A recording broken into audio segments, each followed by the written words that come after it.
दिल से सिर्फ 3 इंच दूर।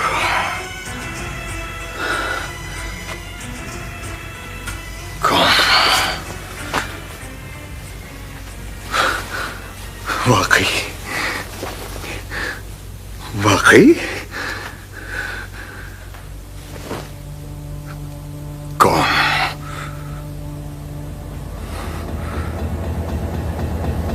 कौन?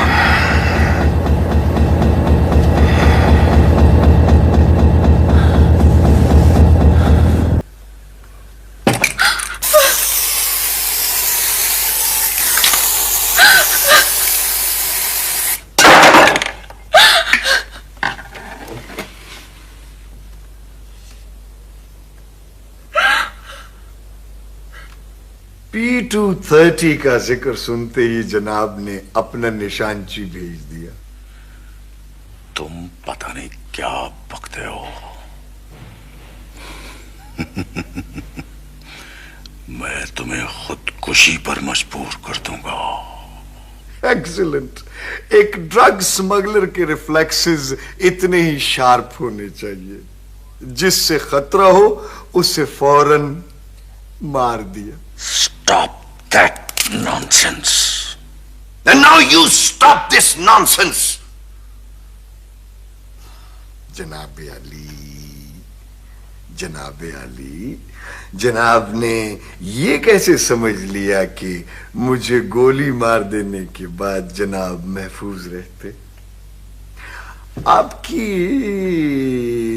इत्तला के लिए अर्ज है कि मैंने ऐसा इंतजाम कर दिया है कि मेरी अचानक दिलचस्प मौत के बाद मेरी ये कलेक्शन अवाम की मिल्कियत बन जाए। अवाम की। और अवाम की तो आप बहुत बात करते हैं सर। तुम चाहते क्या हो? ये हुई ना बात। आपका ताउन जनाब अली, ताकि मैं आपकी ताकत और इख्तियार से दूसरों की खिदमत कर सकूं और दूसरों की ताकत से आपकी खिदमत। जनाब, याद आया, मैं अब भी जनाब का खादिम हूं। मैं बहुत जल्द एक कंप्यूटराइज्ड सर्विस शुरू करने वाला हूं, कंसल्टेंसी फॉर अदर सर्विसेज। तुम यकीनन पागल हो। यकीनन नहीं जनाब। शायद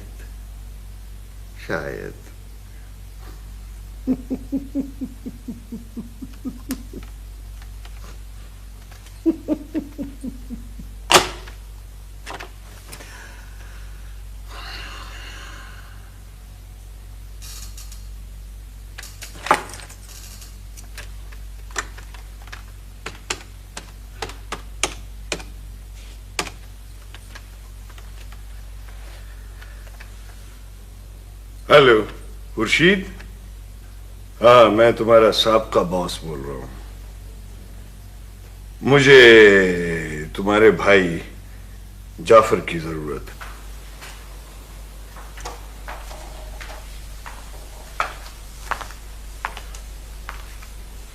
सायरा बेबी, सायरा।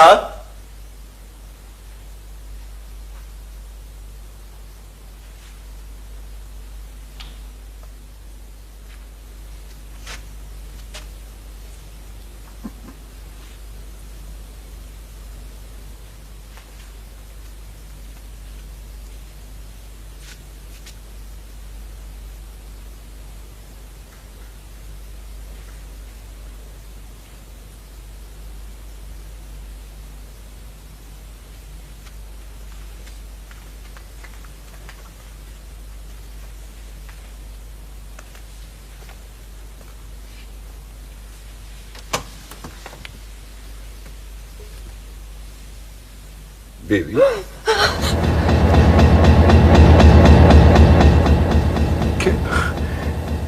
क्या हुआ बेबी?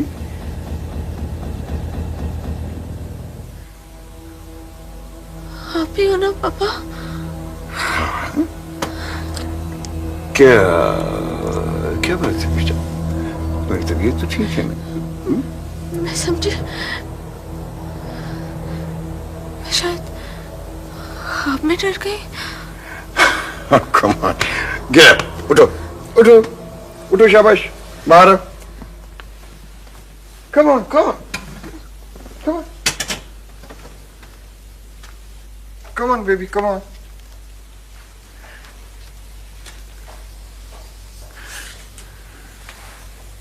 बैठो बेबी।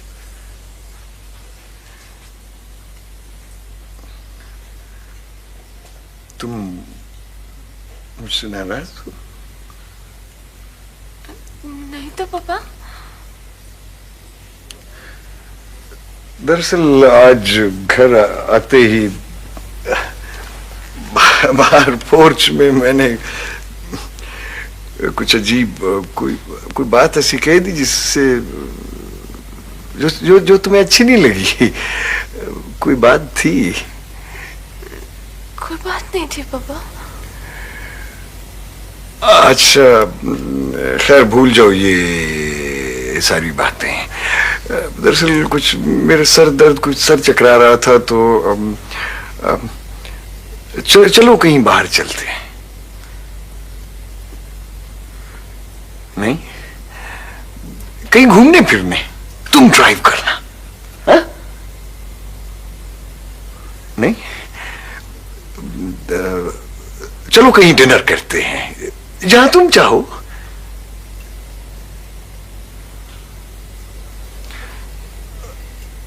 अच्छा तुम बताओ, जिससे तुम खुश हो जाओ। बताऊं पापा? हाँ हाँ बताओ, टेल मी। मुझे चंद दिनों के लिए मामा के पास भेज दें।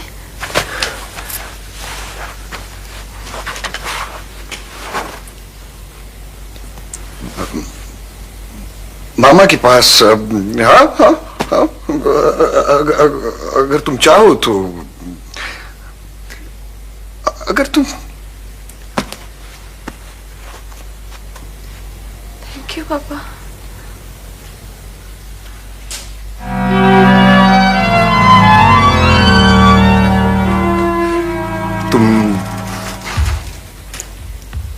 तुम अब भी मुझसे जीत रही हो नादरा। कब की बात है ये? 2 दिन पहले जब मैं आई थी ना। तुम्हारा मतलब है वो तुम पे चिल्ला रहा था? He really shouted at you? My goodness, this is the height of... नहीं मामा, वो मेरा ख्याल है, मुझे ही लगा जैसे जैसे पापा को कुछ हो गया है। उसे कुछ हुआ है या नहीं, मुझे इससे कोई दिलचस्पी नहीं। लेकिन मेरी जान, baby, I am worried about you. मैं तुम्हारी बहुत फिक्र करती हूँ बेटा। बहुत सोचा है मैंने तुम्हारे बारे में। क्या मामा? मैंने सोचा है, मेरा ख्याल है कि तुम्हें अब उस घर में नहीं रहना चाहिए। क्यों मामा? इसलिए बेटा कि वो शख्स जुनूनी है। He is mad। पापा? ओह नो मामा, आप ऐसे क्यों कहती हैं? मैं उसे तुमसे बेहतर जानती हूँ बेटा। मेरी जान, मेरे बेटे, मेरी बात मान लो। पापा बस मुख्तलिफ है, और शायद कभी कभी वो कुछ अजीब से भी हो जाते हैं। लेकिन आप भी तो मुख्तलिफ है मामा, और शायद अजीब भी। और फिर मैं तो पापा के पास ही रहना चाहती हूँ। क्या?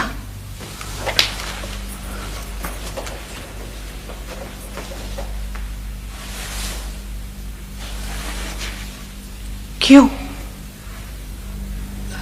वो इसलिए कि मुझे शायद पापा से मोहब्बत है?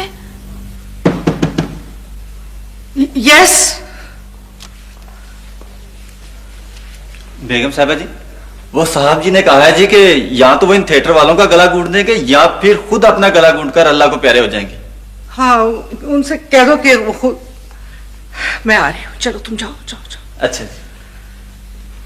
मामा, ये थिएटर वाले कौन है? बेटा मैंने वैसे ही बैठे बैठा एक नई जिम्मेदारी अपने सर पे ले ली है। वो एक नॉन कमर्शियल थिएटर शुरू कर रही हूँ इन बच्चों के साथ मिला के। ये वैसे ही सड़क पे घूम रहे थे, इनके पास जगह नहीं थी। मैंने कहा पिछला लॉन खाली पड़ा है तो वहां पे अगर चाहे तो अपना स्टेज बना लें। ठीक किया ना? वाकई यू वंडरफुल। चल। तो मैं कह रहा था कि थिएटर परिया में देखिए हमें जी, मुझको जल्दी फारिग कर दें, मैंने टीवी स्टेशन भी जाना है, शाम को जाकर स्टेज भी करना है। अब आर्टिस्ट बेचारा इतना मुफ्त में कैसे टाइम दे सकता है जी? बात यह है शहनाज के हम सब तो आर्टिस्ट हैं ही नहीं, हम तो थिएटर के कमी कमीन हैं। क्या है जी? खैर छोड़ें, लेकिन चूंकि आप आर्टिस्ट हैं इसलिए हम कोशिश करेंगे कि आपको कुछ मुआवजा दे सके। देखिए मैडम, यही एक प्रॉब्लम है हमारे साथ। अब वो लड़कियां जो कभी कॉलेज में हमारे साथ ड्रामा करती थी, अब इस ग्रुप को लफंगा थिएटर समझती। जी क्या मतलब जी? मैं ऐसे वैसे थिएटर में काम करूंगी जी? नहीं नहीं, ये बात नहीं है। वो कुड़ियां ऐसा नहीं समझती थी, उन कुड़ियों के अब्बे और अम्मियां ऐसा समझती हैं। हाँ हाँ बिल्कुल, उनके वालिदैन ऐसा समझते हैं। यार असद, कभी तो कोई अकल की बात भी कर लिया करो, इतनी मुश्किल से तो। मिस प्लीज आप बैठे ना, आप तशरीफ रखें प्लीज। प्लीज आप बैठें। आइए आइए प्लीज आइए। नहीं नहीं, प्लीज प्लीज प्लीज कंटिन्यू। वालेकुम सलाम। ये खिड़की जरा बंद रखा कीजिए, मसूद साहब डिस्टर्ब होते हैं। नहीं, ये जरा बंद कर लीजिए।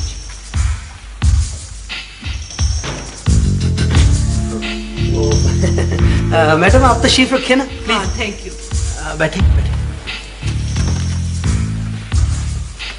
वो आप भी बैठे ना मिस, मेरा मतलब है सिटे हैं वो बैठे। चलें जानी, मैं ही बैठ जाता हूँ। चले जी, स्क्रिप्ट दें, लेने बताएं। दरअसल में शहनाज, हम लोग स्क्रिप्ट पर यकीन नहीं रखते। हम कोई भी सिचुएशन ले लेते हैं जो हम सब जिंदगी में देखते हैं और फिर उसे फील करके उस पर डायलॉग करते हैं। इस तरह स्क्रिप्ट खुद ब खुद बनता चला जाता है। हाँ, वो असल में ना अभी हमारा जो थिएटर है ना वो लैनो लथा थिएटर है। लैनो लठा थिएटर? हाँ जी, जैसे मेरे सर से ये हैट लथा, इसी तरह लैनो लथा। हद हो गई भैया। तो वैसे मंसूर, आप कोई मॉडर्न प्ले क्यों नहीं सिलेक्ट करते? बहुत से मॉडर्न राइटर्स हैं, जैसे आप बैकेट को ले सकते हैं। मैडम, मॉडर्न जमाना तो गया, अब तो हम पोस्ट मॉडर्न दुनिया की बात करते हैं, और वो भी थिएटर ऑफ द एब्सर्ड के जरिए नहीं बल्कि एब्सोल्यूट थिएटर के जरिए। मेरा ख्याल है कि आप तो समझती हैं। हेलो जी उस्मान साहब जी। नहीं जी, आपसे बड़ा कानूनी मुशीर और कौन होगा जी। नहीं, मैंने आपको इसलिए फोन किया कि मैं आपसे अपनी बेटी के बारे में बात करना चाहती थी। जी जी, मैं चाहती हूं कि आप कोई ऐसा कानूनी नुक्ता निकालें कि मैं उसे सईद कमाल के घर से निकाल सकूं। जी, आप तो जानते हैं मैं इतनी वरिड हूं। वो इसलिए कि मैं उसे वहां महफूज नहीं समझती उस्मान साहब। वो ज़हनी तौर पर एक एबनॉर्मल इंसान है। सबूत? मेरे ख्याल में मैं आपको कई सबूत मुहैया कर सकती हूँ। जी जी, उसको खतरा है वहां पर। हाँ ठीक है, जब भी आप टाइम निकाल सके आप मुझे फोन कर दीजिए। I will be waiting for you. ठीक है, थैंक यू सो मच। खुदा हाफिज। यार मंसूर, कितनी बेगम नादरा मसूद को सख्त मरूफ कर दिया, कुछ ज्यादा ही इम्प्रेस लग रही।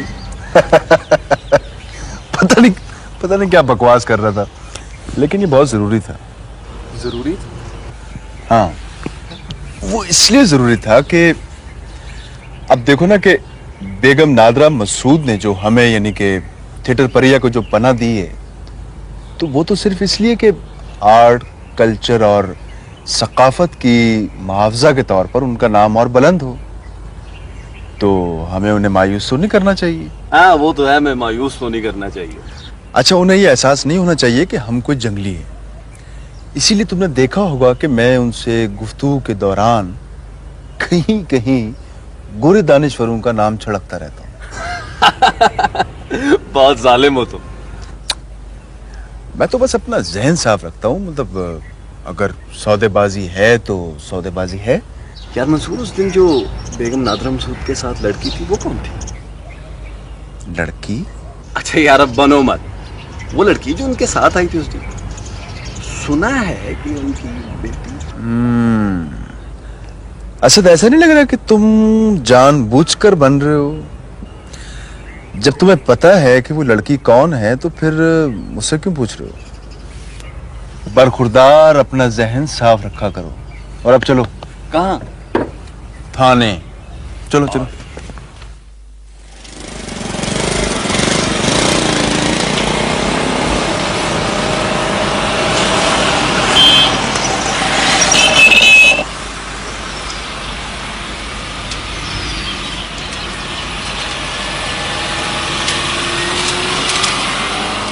नहीं, अभी हम तनवीर कैसर को गिरफ्तार नहीं कर सके और अभी कर भी नहीं सकते। क्यों? इसलिए कि वो लोग जमानत कबल गिरफ्तारी करवा चुके हैं। Very strange. लेकिन इस किस्म के केसों में जमानत नहीं होती। देखिए केस अभी इतना स्टैब्लिश नहीं हुआ और फिर उन लोगों ने काफी उलझाव डाल दी है। अब उन्होंने ये मौक़िफ़ इख्तियार किया है कि जिस दिन यह हादसा हुआ उनकी वो गाड़ी एक गैराज में थी मरम्मत के लिए। लेकिन इंस्पेक्टर साहब, मैं यकीन से कह सकता हूं कि ये वही सफेद गाड़ी है। मैं खुद इसका गवाह हूं। मगर वो ये नंबर नहीं है जो कि आपने यानी गवाह मंसूर ने बताया, बल्कि ये तो वो नंबर है जो कि एक और गवाह दिलशाद ने बताया जो कि उसी का भाई है।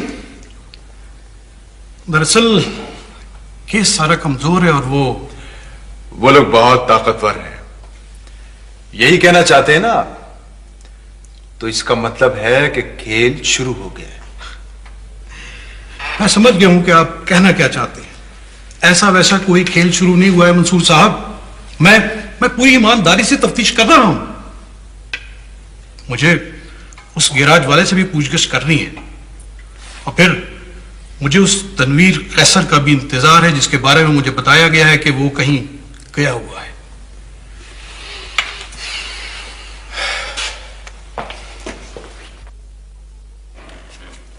तनवीर इस वक्त ये सोच रहा है कि अगर उसे 10 साल की जेल होगी तो उसका क्या बनेगा। डैड इसे कहें कि इन मामलात में दखल न दे। देखो सिमी, ये वाकई तुम्हारे सोचने का मसला नहीं है। तुम ऐसे करो कि ये रिसाला लेकर अंदर जाओ और जाके से पढ़ो, को काम शाम करो, क्योंकि ये मसला जो है। क्योंकि ये मसला तो सिर्फ घर के मर्दों के देखने का है। हमारा क्या है? लड़कियां तो होती ही पराया धन है और एक ना एक दिन उन्हें बाबुल का घर छोड़कर जाना होता है। लेकिन डैडी, जब तक मैं इस घर में हूं ना, मेरा भी तो कोई इस घर में रोल होना चाहिए ना। देखिए अब सिचुएशन ये है, तनवीर एक बंदा मारा है, ठीक है, और पुलिस इसके पीछे लगी हुई है। हम चाहते हैं वो बंदा तो मरा लेकिन हमारा तो बच जाए। ये प्रॉब्लम है और यू नो इसमें थोड़ा बहुत ज़हन मेरा भी काम करता है, तो मैं आप लोगों की हेल्प करना चाहती हूँ। डैड प्लीज इसे रोकें। देखो जिमी, हमें डिस्टर्ब ना करो प्लीज।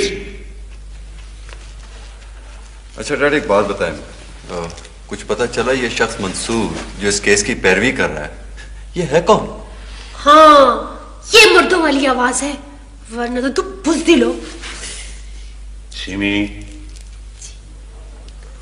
तुम खामोश नहीं रह सकती? For God sake keep quiet. हाँ, वो मैंने वकील से पता किया था, वो कोई ऐसा फुकरा सा ही कोई शख्स है, वो किताबों रिसालों के लिए लिखता शिखता है और कोई थिएटर कंपनी, कोई ऐसी चीज, कोई थिएटर कंपनी चलाता है या क्या करता है। थिएटर वाला? फिर तो मसला हल हो गया डैड। इस कमाश के लोग तो no problem, just no problem. क्या क्या डैड, दुश्मन का ताल्लुक थिएटर से? हाउ एक्साइटिंग, ये तो गाथा क्रिस्टी बन रहा है। बाज़ औक़ात तुम्हारी बातें बहुत डिस्टर्ब करती हैं, बहुत डिस्टर्ब करती हैं तुम्हारी बातें। तुम इस वक्त किसी सहेली की तरफ नहीं जा सकती, please. Let me also share the fun daddy please. ये फन है? हम कोई तफरी कर रहे हैं क्या? हाँ तो और क्या, मैं भी तो यही कहती हूँ। देखो ना भाई, जिंदगी इतनी डल बोर है, यू नो, जब इसमें तुम पर या डैडी पर थोड़ा सा चक्कर आता है ना, तो थोड़ी बहुत एक्साइटमेंट पैदा होती है, थोड़ी सी थ्रिल, और वो भी आप लोग एंजॉय नहीं करने देते।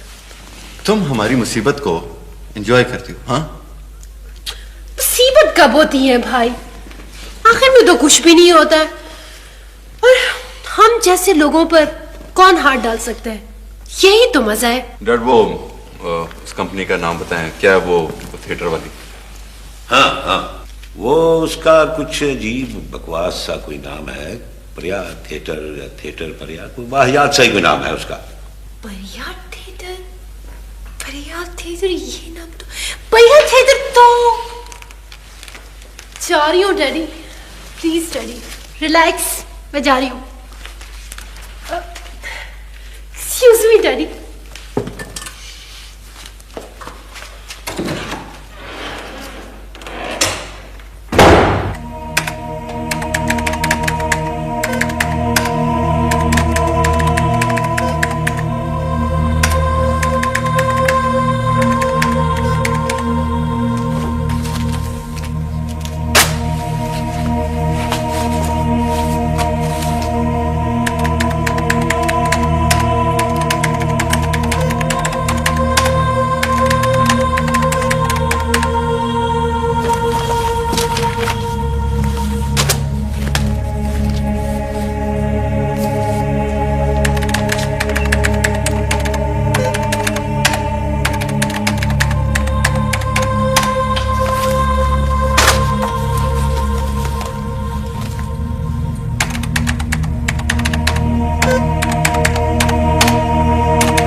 हेलो जी, बोल रहा हूं। मेरा नाम मुख्तार उस्मानी है। जी? मैं बेगम नादरा मसूद साहिबा का कानूनी मशीर हूँ। जी जी, फिर? बेगम साहिबा का ख्याल है कि आपकी बेटी मतलब उनकी बेटी में सायरा उनके साथ रहना चाहती है। क्यों? ये तो लंबी बात है सर, मैं कभी हाजिर होकर बताऊंगा। फिलहाल तो हमारी पेशकश ये है कि ये मामला सुलह सफाई से तय हो जाए तो बेहतर है। गौर कीजिएगा। खुदा हाफिज।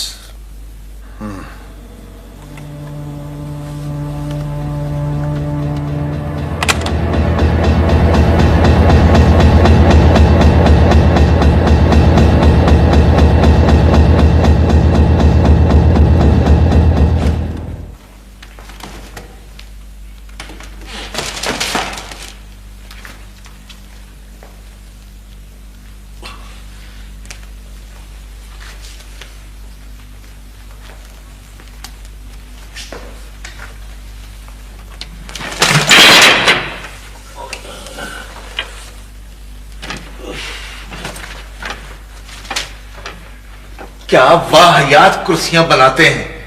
बदबख्त। आए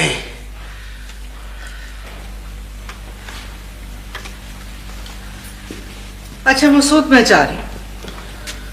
अलविदा अलविदा। मेरी मुंतज़िर निगाहें तुम्हारी राह तकती रहेंगी। मैं बेबी को लेके बाजार जा रही हूँ, थोड़ी देर हो जाएगी। ओ अच्छा अच्छा, तो तुम जा रही हो बेगम? मुझे किसी भी लम्हे यहां से उठकर अंदर जाना पड़ेगा। वैसे मैंने एक बात सोची है बेगम। क्या? कि घर से बाहर जाने के लिए तो मोटर गाड़ियां होती हैं, घर के अंदर सवारी के लिए मैं व्हीलचेयर ना ले आऊं? खुदा के लिए मसूद, कैसी बातें करते हो? खुदा न खास्ता तुम अपाहज तो नहीं? अल्लाह का दिया सब कुछ है बेगम। और फिर मैं सोने के चमचा मुंह में लेकर पैदा हुआ था। फॉर योर इंफॉर्मेशन, जमाइयां लेने वाले मुंह में किसी भी किस्म का चम्मच ज्यादा देर नहीं टिका करता।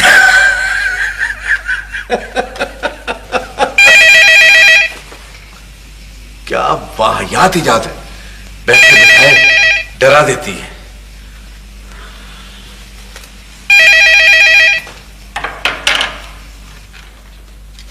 Hello hello,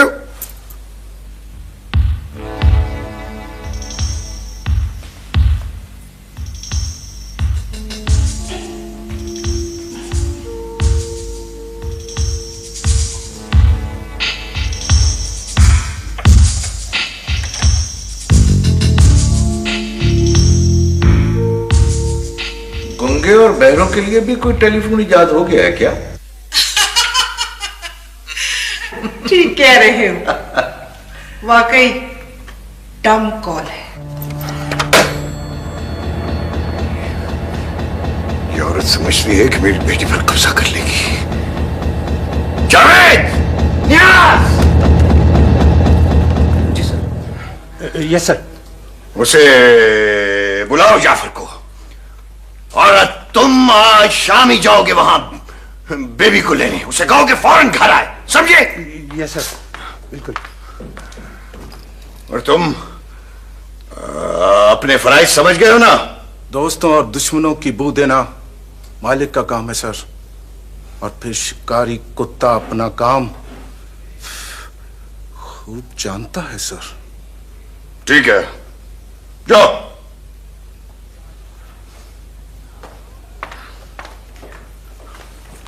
No, it's all right.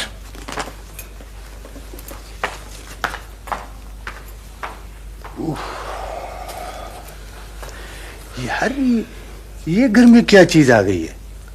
साहब ने बॉडीगार्ड रखा है अपना और घर का। बॉडीगार्ड? यार साहब को कोई खतरा है क्या? नहीं, शायद। वैसे यार मेरे क्वार्टर के पीछे भी बहुत अंधेरा होता है। यार तुझे क्या खतरा हो सकता है भाई? वो गरीब की तो हर सुबह ही खतरे से शुरू होती है भाई। ये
अखबार वाले। जी साहब। तुम्हारा दिमाग तो टिकाने पर है? हर रोज गलत अखबार फेंक के चले जाते हो। आज मुझे सिर्फ उठना पड़ा तुम्हें बताने के लिए। माफ कीजिएगा जनाब, गलती हो गई। हाँ लाओ। ये लीजिए। ठीक है। सॉरी। तुम असद बेटा, तुम? जी अबू, मैं। आप क्या समझते थे कि मैं जो हर रोज सुबह 10 बजे सो के उठता हूँ, कभी भी इतनी सुबह नहीं उठूंगा कि ये सब कुछ देख सकूं जो इस वक्त देख रहा हूँ? वो बेटा दरअसल। अबू प्लीज आप मेरे साथ घर चले, मुझे बात करनी है। हाँ बेटा, बात करेंगे। मैं रात को घर आऊंगा तो फिर बात करेंगे। अच्छा अब तुम चलो बेटा।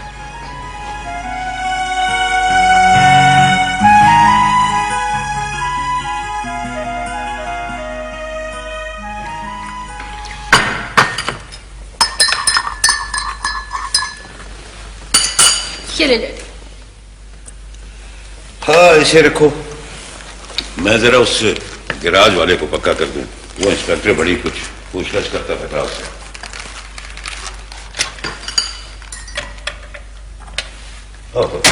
ये को टेलीफोन कभी ठीक भी रहने दिया करो।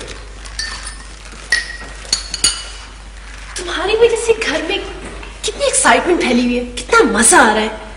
वरना तो हर रोज शाम की चाय के बाद तो लगता है दुनिया ही खत्म हो गई। तुम्हारा ये सोचने का अंदाज इंतहाई, अब मैं क्या कहूं? मैं कोई गलत बात तो नहीं कह रही, जो कुछ महसूस करती हूँ कह देती हूँ, क्योंकि तुम थोड़े से डरपोक हो ना, इसलिए। शराब। मैं अपना मामला खुद भी निपटा सकता हूं, समझी? I am sorry, please. सुनो तनवीर, उस दुश्मन का नाम तो बता दे जाना। उसका नाम मंसूर। मंसूर।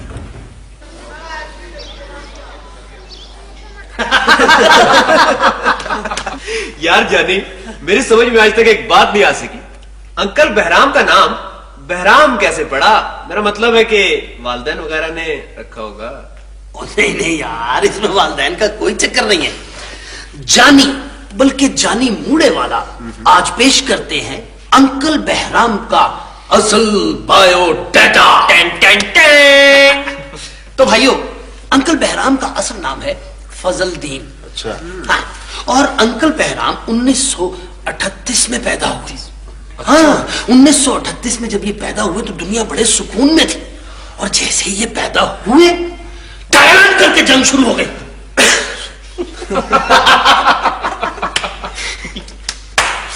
जंग के बाद इन्होंने बड़ी मुश्किल से होश संभाला, और जैसे ही होश संभाला ये जादूगरों की एक टोली में शामिल हो गए।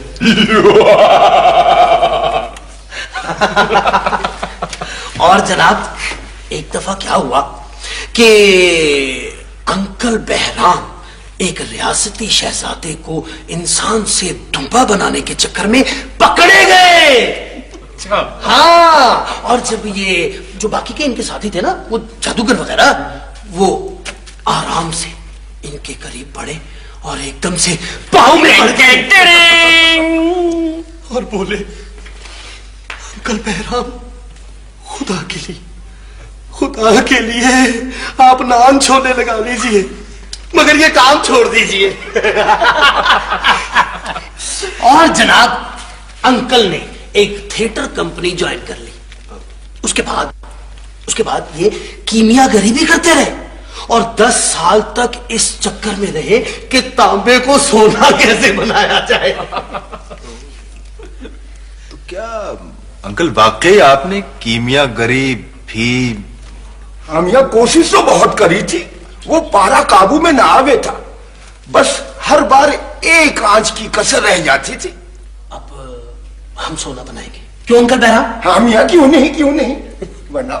अंकल बहराम, मैं तो समझा था कि आप इस पैसे वैसे के चक्कर से बेनियाज होंगे। मियाँ वो तो है, मगर जेब भरी हो ना तो बंदा शेर की माफिक दिखाई देवे।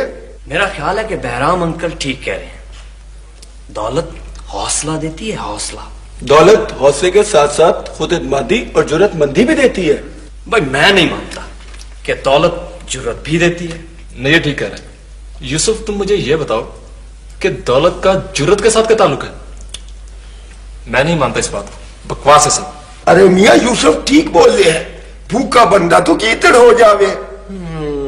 आप भी ठीक बोल रहे हैं कि भूखा बंदा गीदड़ हो जाता है। आपने कितने दिन से खाना नहीं खाया? यही कोई पिछले फुट से जानी प्लीज। जानी अकेला नहीं, जानी मूड़े वाला। अच्छा, बहरहाल मूड़े वाला। जानी, इसमें कोई मजाक वाली बात नहीं है। यहाँ हर शख्स का अपना अपना तजर्बा बोलता है। तो तुम्हारा क्या ख्याल है, अपने तजर्बे के अलावा भी कुछ हो सकता है? क्या बात है? असल में देख रहा हूं कि तुम, मेरा मतलब है कि तुम्हारे साथ आज कुछ गड़बड़ है। कोई मसला है? हाँ, कुछ नहीं, वो घर पहुंचने मुझे। खैरियत? हाँ, खैरियत। तुम बैठो, मैं देखता हूं।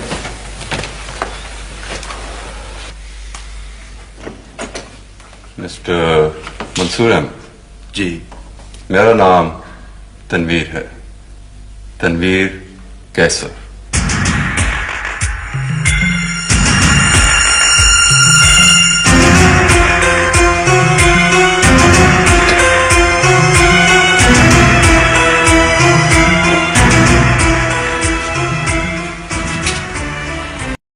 जानता हूं,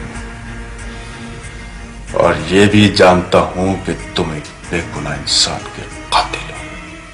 देखो मिस्टर, वो महज एक हादसा था। मेरी उस शख्स से कोई दुश्मनी नहीं थी। मुजरमाना तेज रफ्तारी से गाड़ी चलाकर किसी को कुचलकर हलाक कर देना कत्ल से कम नहीं। बहरहाल बोलो, यहां क्यों आए हो? मैं मुआवजा दे सकता हूं, जितना भी चाहो।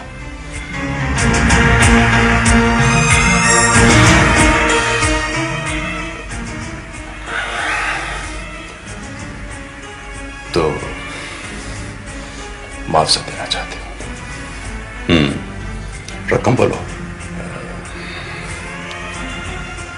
मेरा ख्याल है कि मुआवजे की बात यूं खुलेआम तय करना अच्छा नहीं। अंदर आ जाओ। चलो।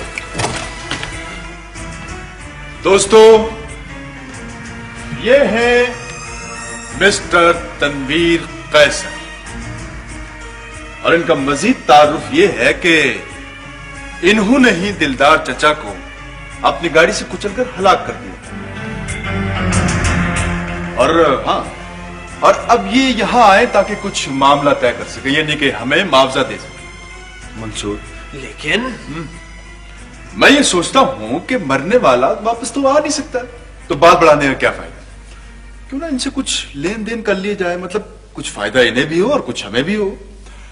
हाँ, तो मिस्टर तनवीर कैसर, मरने वाला एक मुफलुकुल हाल गरीब देहाती था। रकम लगाओ। 25,000। मगर यार, वो तो पुराने थिएटर का एक आला फनकार भी था। 30,000। वो मेरे बाप के जमाने की आखिरी निशानी था, और मेरे बाप की जगह था। 40,000। उसने मुझे तालीम दिलवाई थी और मुझे बेटू जैसा प्यार दिया था। 50,000।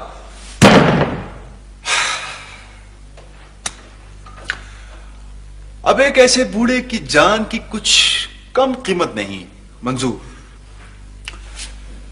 तो तुम तस्लीम करते हो कि तुमने अपनी सफेद गाड़ी, जिसका नंबर है LOF 5448 से वीरवाल के करीब एक शख्स को अपनी अंधी ड्राइविंग से हलाक कर दिया था, और अब उसको मुआवजा देने आए हो।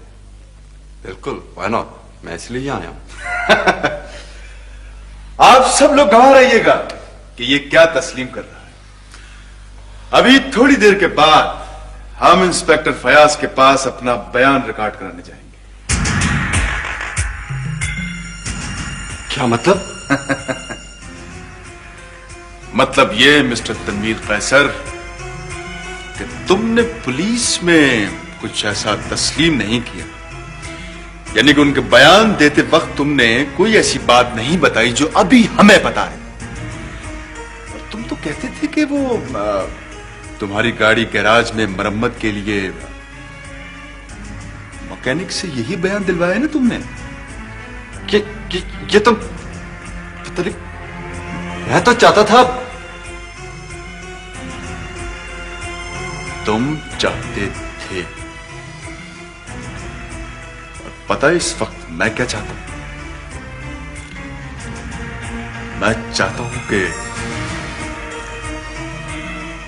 मेरा ये फ्लैट 5वीं मंजिल पर है मिस्टर तनवीर कैसर, और मैं चाहता हूं कि तुम्हें दबोच कर घसीटता हुआ बालकनी के ऊपर ले जाऊं और फिर तुम्हें वहां से उछाल दो बाहर की तरफ, और गिरते हुए आखिरी लम्हों में तुम्हारे हलक से एक चीख निकले और तुम्हें उस शख्स की चीख याद आए जिसे तुमने अपनी गाड़ी से कुचलकर हलाक कर दिया था, और तुम्हारा ये मनहूस जिस्म धमाके से गिरे और चूर चूर हो जाए। मैं ये चाहता हूं,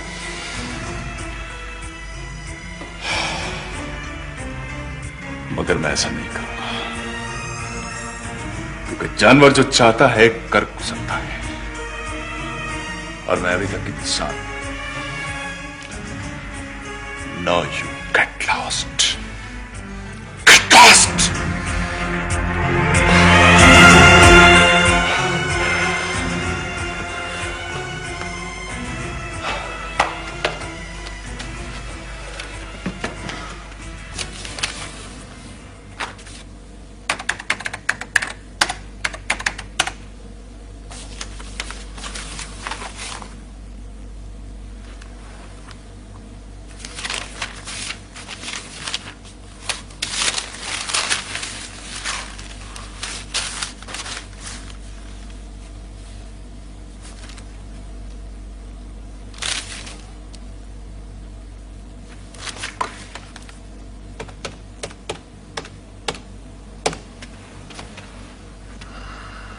हेलो हेलो, खुर्शीद कमाल बोल रहा हूँ। हाँ जी सर। सर आप? हाँ, वो तुम्हारे सेक्शन PSE 9 में एक पुराने केस की कुछ तफसील चाहिए थी, वो मेरी फोटो कॉपी में मिसिंग है। जी सर, सेक्शन PSE 9? सर वो तो बहुत कॉन्फिडेंशियल सेक्शन है सर। ओह, तुम्हारा भाई जाफर यहाँ बहुत खुश है Khurshid. Thank you sir. Sir मेरा मतलब है सर कि आपकी जगह पे जो नए साहब आए हैं ना जी, वो किसी किस्म की बेकायदगी पसंद नहीं करते सर। मेरा मतलब है कि वो कोई भी बेज़ाब्तगी बर्दाश्त नहीं करते सर। कौन साहब हैं वो? सर उनका नाम है जमशेद अकबर। जमशेद अकबर, मेरा ख्याल है मैं उसको जानता हूं। अच्छा देखो खुर्शीद जी, तुम ये केस नंबर लिखो, PSE 9325। ये इंफॉर्मेशन मुझे 2 दिन में मिलनी चाहिए, ठीक है? खुदा हाफिज।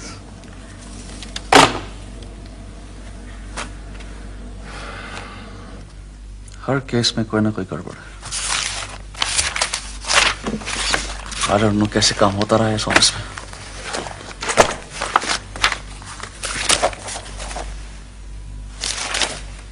कोई चीज भी ढंग से नहीं है।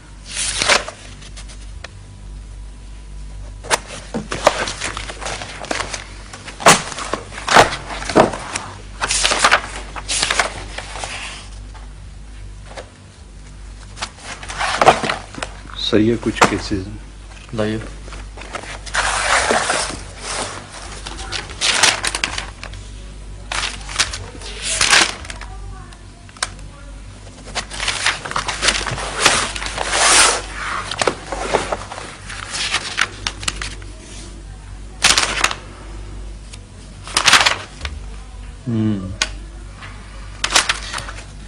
इसे बाद में देखेंगे।